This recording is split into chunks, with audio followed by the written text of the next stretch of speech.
Okay, so this week we're going to be breaking down the Mark Hunt versus Brock Lesnar fight. First, I'm going to be breaking down some of the subtle techniques Mark Hunt uses to set up his strikes.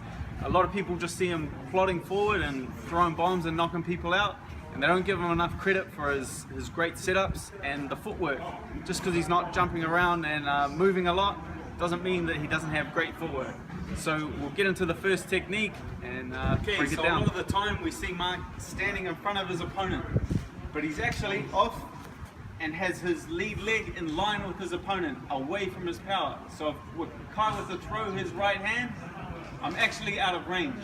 Now when Mark decides to attack, he steps his lead foot across and throws his right hand.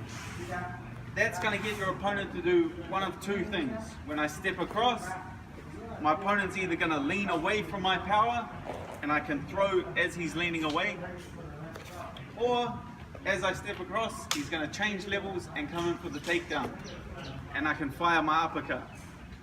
So those are the two things. Step across, right hand, step across, uppercut. So two subtle techniques from Mark Hunt. So I'll watch a couple of examples of Mark putting this technique in action. So we can see here against Frank Mir, we've got both their lead legs in line with each other, but as Mark chooses to attack, we'll see him step his lead foot across and bring that punch over the top at the same time. He steps across, closing the distance on Frank and connecting with the punch. So when Mark chooses to attack, we can see that he'll step his lead foot in and bring his right hand over the top. Here he is against Verdum, steps his lead foot in and brings his hand over the top.